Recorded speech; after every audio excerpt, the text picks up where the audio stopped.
नमस्कार दोस्तों, स्वागत है सभी का महिंद्रा एजुकेशन में। और आज का जो वीडियो है वो रीट परीक्षा के लिए, चाहे रद्द करने की मांग हो, पद बढ़ने की संभावना हो, पेपर लीक प्रकरण हो, इन सब पर चर्चा करेंगे। और चैनल पर अगर नए हो तो इसको सब्सक्राइब कर लीजिए और वीडियो को ज़रूर लाइक करें।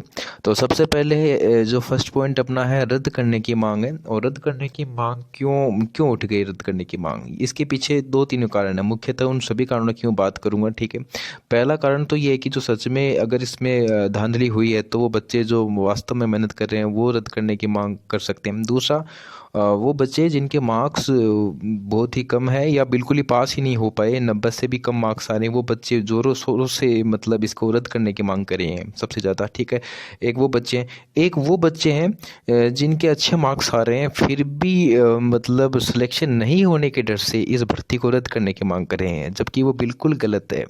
अगर अभी तक आपका कोई कट ऑफ नहीं आया है, उससे पहले ही हार मान लेना बिल्कुल गलत है। ठीक है, वो बच्चे रद्द करने की मांग कर रहे हैं। और सबसे बड़ा मुद्दा ये हो गया कि इस भर्ती में जितने पद नहीं है उससे ज़्यादा तो इस भर्ती ने नए नेताओं को जन्म दे दिया है।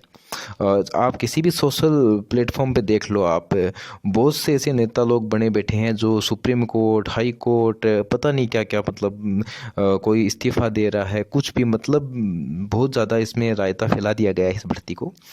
तो इस बच्चे की क्या है, मानसिकता को बहुत गहरी चोट लगी है इस भर्ती से। ठीक है, क्योंकि उन्होंने 3 साल तैयारी करी और 3 साल तैयारी करना बहुत मामूली सी बात नहीं होती कोई किसी बच्चे के लिए। 3 साल एक ही भर्ती को देखना, क्या उसने इसके बीच में कोई दूसरी भर्ती नहीं देखी? ठीक है, बहुत सी भर्तियां आई गई, लेकिन जो सीरियस कैंडिडेट थे, मतलब जो अपनी दृढ़ता से उतरे थे इस एग्ज़ाम के लिए, उन्होंने कोई भर्ती नहीं देखी। ठीक है, तो 3 साल एक भर्ती और उस पर भी पानी फेर रहे, मतलब ये भर्ती 5 साल में मतलब एक भर्ती।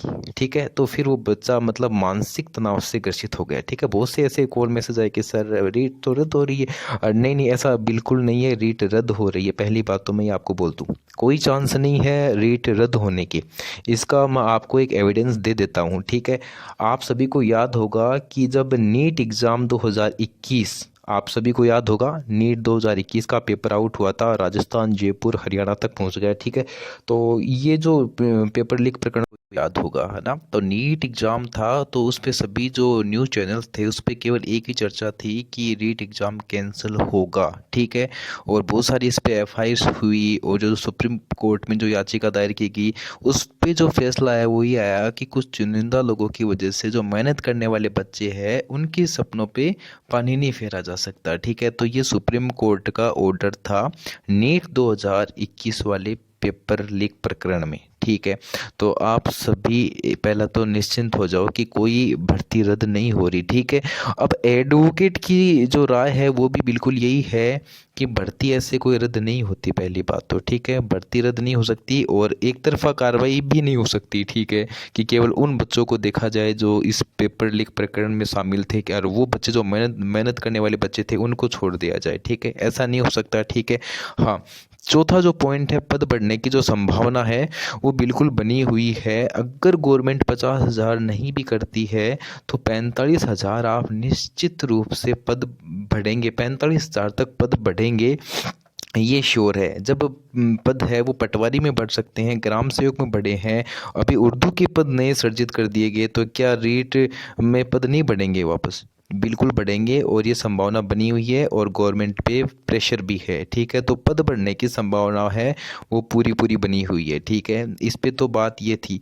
और जो बच्चे टेंशन लेकर केवल और केवल बस सुबह से लेकर शाम तक एक ही प्लेटफॉर्म पे बैठे रहते हैं और ये देखते हैं कि इस पे क्या होगा, इस भर्ती का क्या होगा, और नीचे कमेंट करना उस पे, ट्विटर पे, हर जगह पर। हाँ, आपकी मांग जायज़ है, ट्विटर पे आप बात रख सकते हो, लेकिन ये नहीं है कि आप पूरे दिन केवल ट्विटर, फेसबुक, यूट्यूब, आप अपनी तैयारी पे ध्यान दो। और जो नेक्स्ट एग्ज़ाम रीट मई में आयोजित होने वाली है उसकी बिल्कुल तैयारी करनी चाहिए, क्योंकि जो L1 का जो बच्चा है उसके पास केवल और केवल रीट का मौका रहता है। ठीक है, तो उनके लिए वो सुनहरा अवसर है, क्योंकि अभी जो L2 के विद्यार्थी थे उनके सामने और भी ऑप्शन है, जैसे सेकेंड ग्रेड का है और फर्स्ट ग्रेड का है, लेकिन वो बच्चे भी बहुत दुविधा में है। क्यों? क्योंकि उनके पास अब पहले जिनका सिलेक्शन रीट में हो रहा था, वो जिन्होंने कोचिंग ज्वाइन कर ली फर्स्ट ग्रेड सेकंड ग्रेड, तो वो भी तनाव में। तो एक ऐसा माहौल क्रिएट कर दिया गया कि जो बच्चा ना तो फर्स्ट ग्रेड सेकंड की तैयारी कर रहा है, ना ही थर्ड ग्रेड की कर रहा है। सबसे बड़ी बात तो ये भी होगी, जो रेट सामने है, जिसकी डेट भी घोषित हो चुकी है, उस की भी तैयारी नहीं कर रहे बच्चे। इतने तनाव में है इस रेट की वजह से। सोचो कितना लंबा समय निकल गया, 3 साल उसके बाद में भी, और फिर भी वो बच्चा मतलब अभी भी तनाव में। जब पहले एग्ज़ाम नहीं हो रहा था तब तनाव में थे, और अभी भी जब एग्ज़ाम हो गया, रिजल्ट आ गया, अच्छे मार्क्स आ गए, तब भी तनाव में। ये सब गवर्नमेंट की कमी है, उनकी खामी है ये। और अब इस पर अब क्या बोल सकते हैं, ठीक है। तो अब सभी को पता है कि ये इतना बवाल कर दिया गया है, नेता बहुत सारे नेता बन गए हैं, ठीक है। अब मैं ज़्यादा नहीं कहूँगा इस पर, आप सब समझदार हो, ठीक है।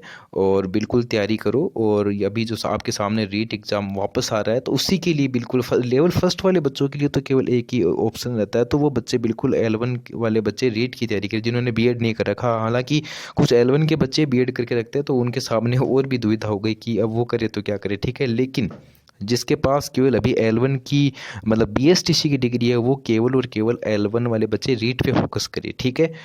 तो मिलते हैं नए वीडियो में। और जो पिछला जो वीडियो था उस पर अच्छा रिस्पांस था, बहुत सारे डाटाज मेरे पास कलेक्ट हो गए हैं L1 के, और जल्दी इस पे वीडियो बनाऊंगा, ठीक है। तब तक के लिए धन्यवाद।